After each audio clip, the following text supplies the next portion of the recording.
ibu dan bapa-bapa sekalian. Nama saya Dr. Ethan Bong, terapis pertuturan bahasa. Adakah anak saya lambat bercakap? Saya tidak pastilah. Selalunya orang tua akan cakap, kanak-kanak memang akan lambat, tidak apalah. Sebelum kita mengetahui adakah seseorang kanak-kanak itu lambat bercakap, kita perlu mengetahui apakah perkembangan normal seseorang kanak-kanak itu. Perkembangan normal bahasa kanak-kanak dibahagi kepada pemahaman bahasa dan ekspresi bahasa, iaitu kemahiran bercakap. Apabila seseorang kanak-kanak lahir dari 0 hingga 12 bulan, dari segi pemahaman, seseorang kanak-kanak akan mula memberi respon kepada perubahan intonasi pencakap mereka. Kalau ibu gembira, kanak-kanak akan senyum. Kalau ibu marah, kanak-kanak mungkin akan menangis lagi kuat atau mungkin senyap. Dia akan mula memberi respon kepada tak boleh, no. Dia akan mula senyap ataupun sungit sikit. Kanak-kanak akan mula melihat pada objek yang kita tunjuk ataupun kita namakan. So kalau kita tunjuk sana, dia akan tengok juga. Dia akan mula mengenali nama sendiri. Kalau kita panggil, dia akan toleh. Dan dia akan juga mengenali nama ahli keluarga, iaitu mama. Kalau seorang panggil mama, dia akan tengok mama. Kakak ke atau siapa panggil papa, dia akan toleh tengok papa.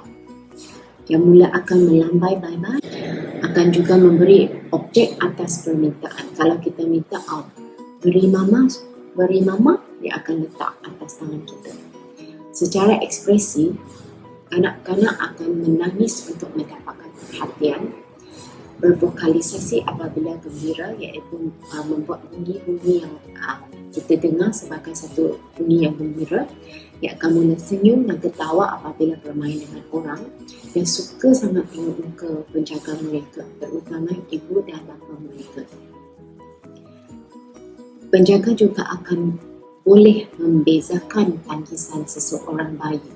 Kalau mereka lapar, kalau mereka sakit, kalau mereka kotor, penjaga selalu akan boleh membezakan tangisan kanak-kanak.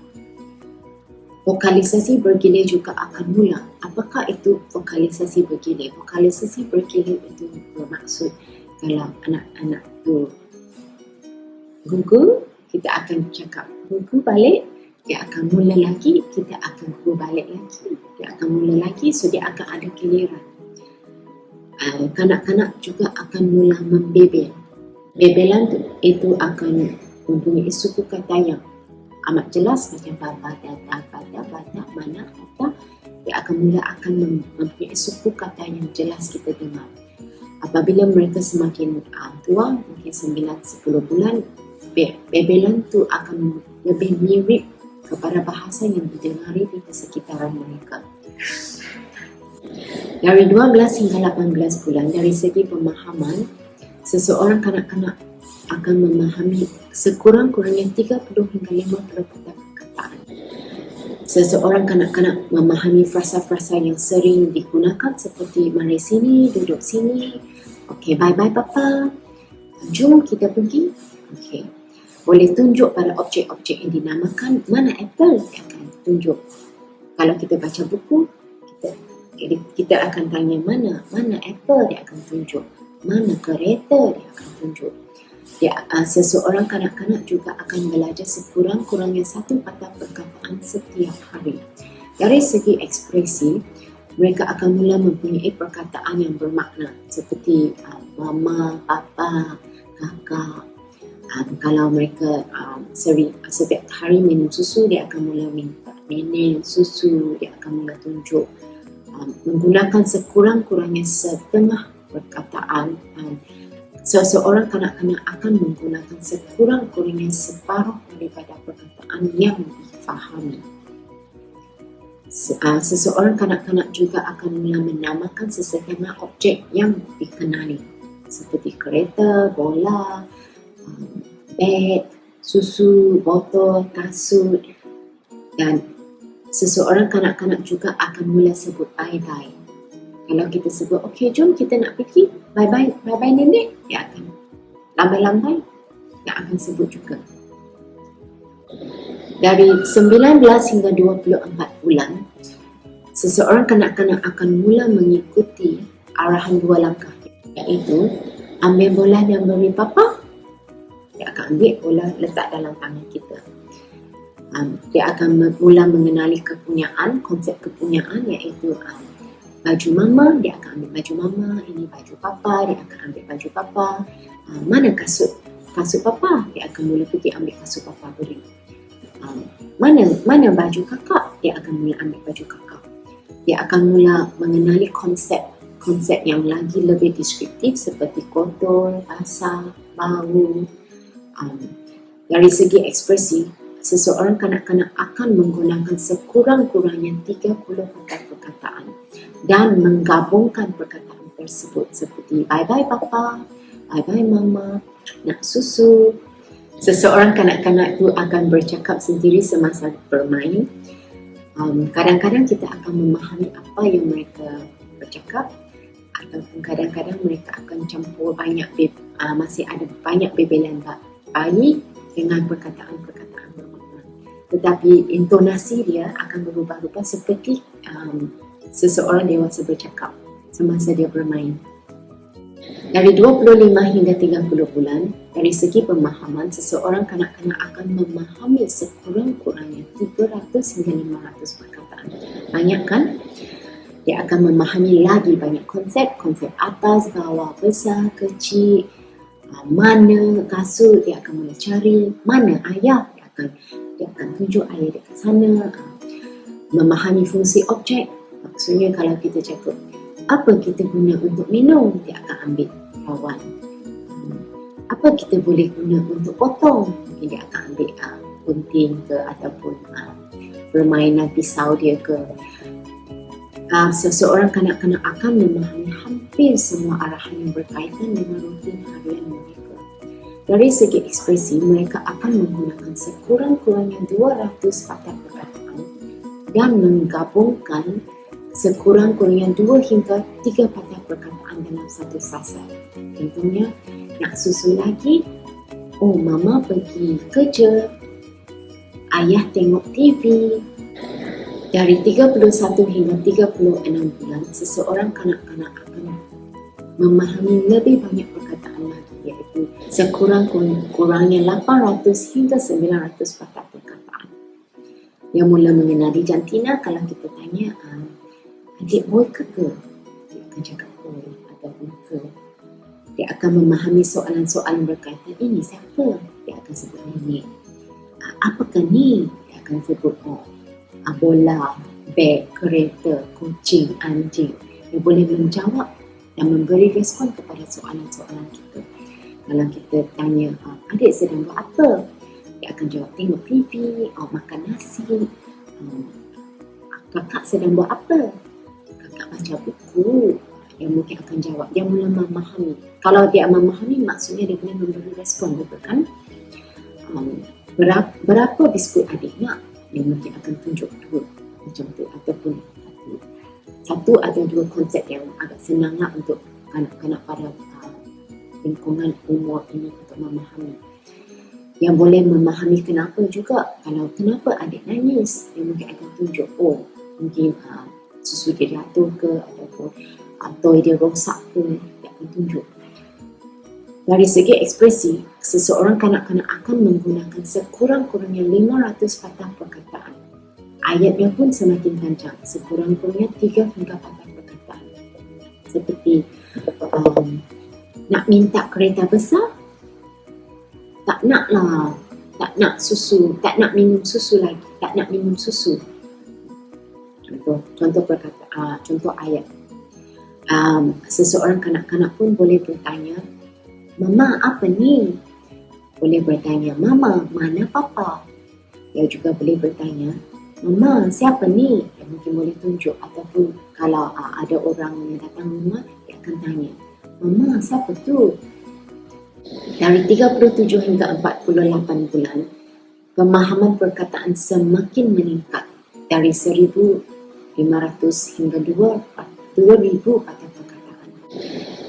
Kanak-kanak mula mengenali warna dan bentuk, mengenali objek melalui deskripsi, iaitu kalau kita cakap apa benda yang bulat dan kita boleh baling dan kita boleh tendang. Bola. Apa benda yang ada 4 roda, selalu kita tengok dekat jalan, selalu ayah pandu.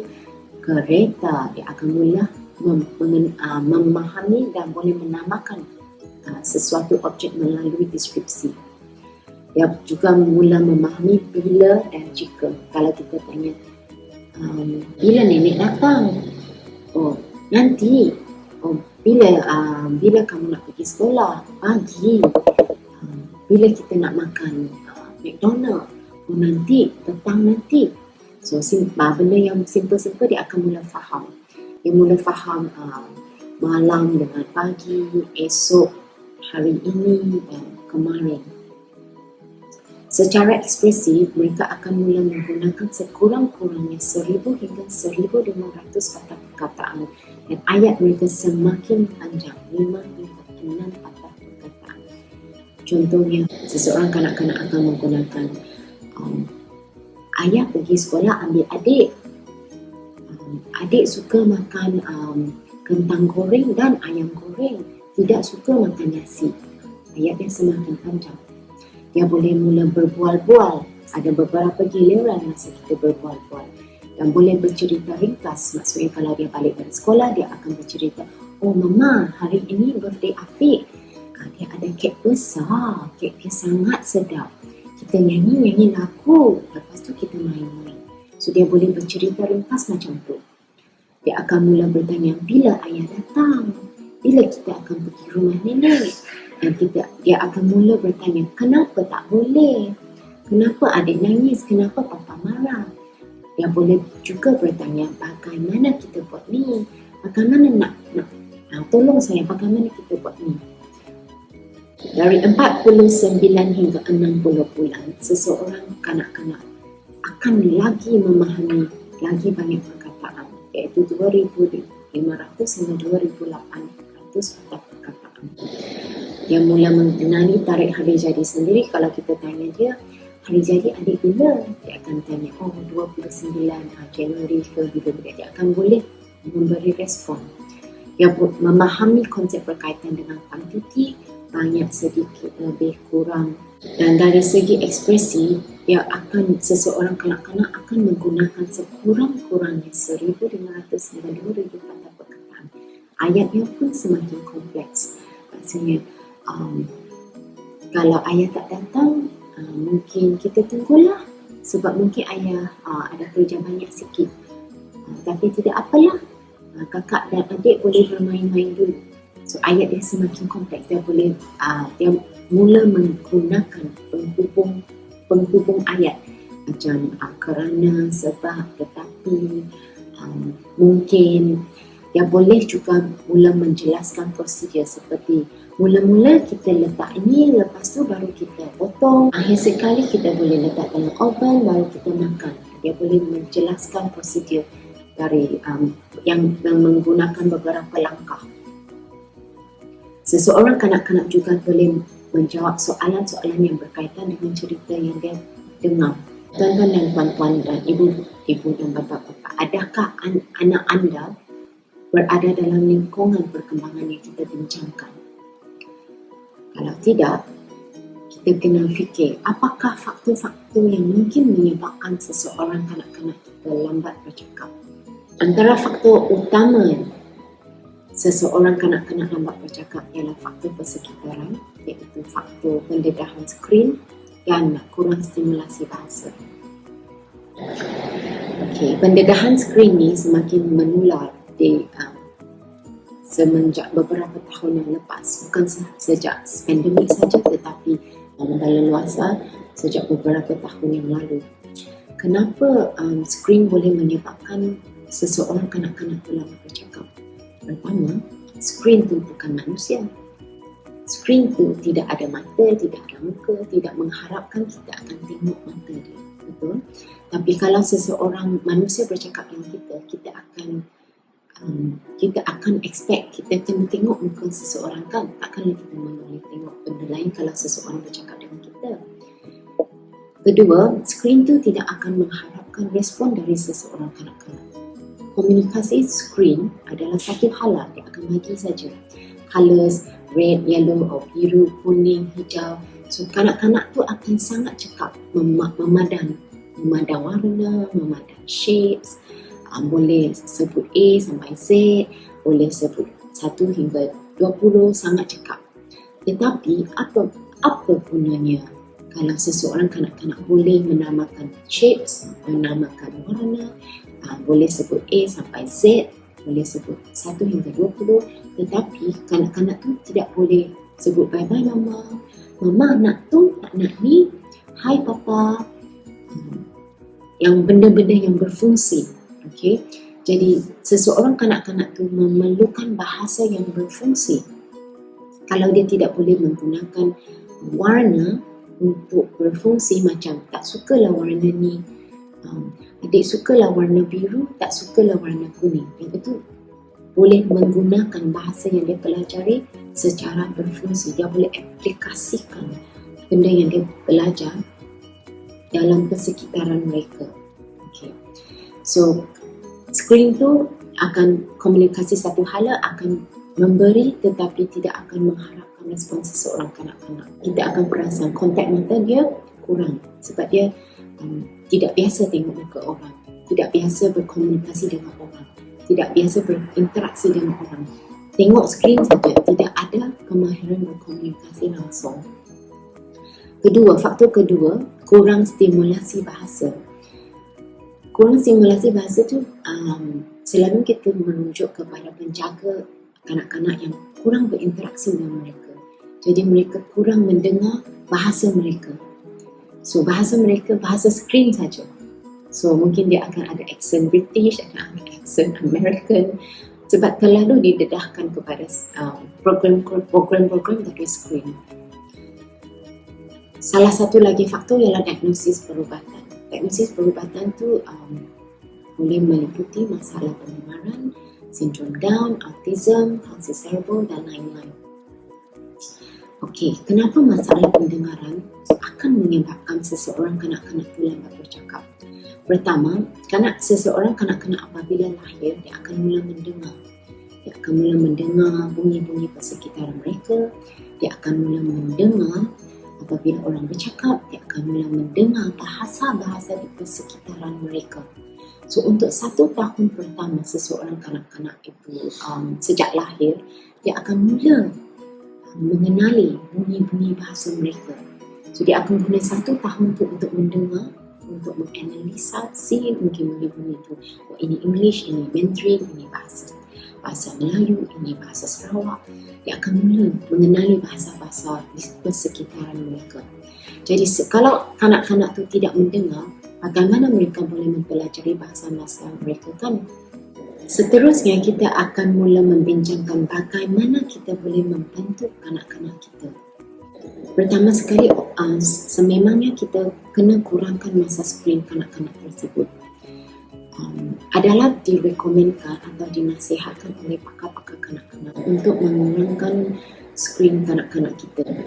0 hingga 2 tahun sememangnya tidak boleh didedahkan kepada skrin. 3 hingga 5 tahun, 1 jam sehari di bawah pengelaan penjaga. 6 tahun ke atas, 2 jam sehari. Pandemik telah menyebabkan kanak-kanak kita didedahkan skrin sebab pembelajaran online kan. Jadi apakah yang boleh kita buat? Tapi kita masih boleh mengurangkan skrin untuk kanak-kanak 0 hingga 2 tahun sebab kanak-kanak masa ni lah masa paling emas untuk kanak-kanak kita. Kita kena luangkan lebih banyak masa untuk kanak-kanak kita dengan bermain dengan mereka sambil kita bercakap, kita bermain. Janganlah kita gunakan YouTube sebagai gantian. Sebab kenapa menyanyi bersama anak lebih baik daripada YouTube? Kalau kita nyanyi bersama anak kita, mereka akan tengok muka kita, mereka akan ikut irama kita. Kalau dia tengok YouTube, dia akan tengok skrin lagi. Tak ada interaksi, kontak mata, tak ada dia memberi respon. Membaca bersama anak adalah perkara yang penting, amat penting, bukan perkara yang penting saja, amat penting untuk anak kita. Kenapa membaca bersama anak itu penting?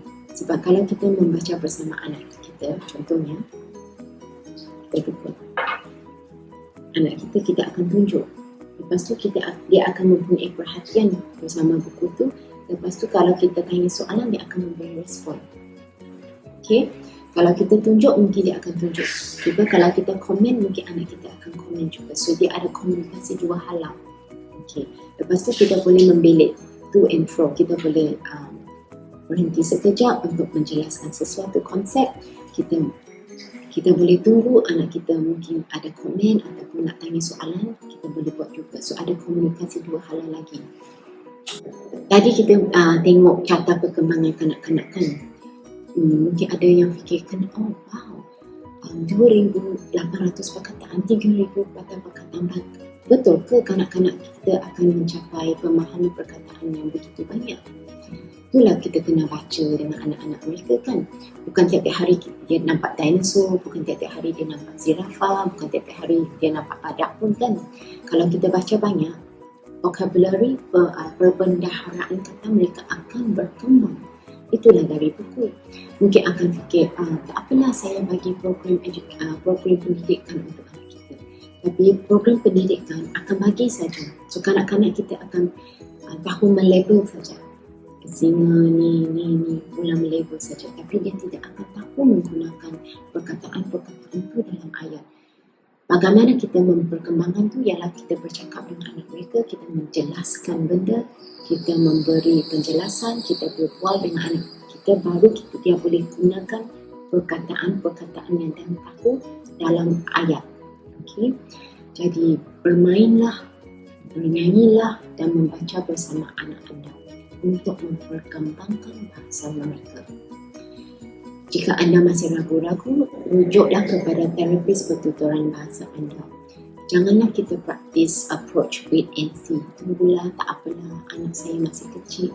Sebab 4 tahun pertama, 0 hingga 4 tahun adalah masa yang paling kritikal untuk perkembangan bahasa dan pertuturan anak anda. Sekian, terima kasih.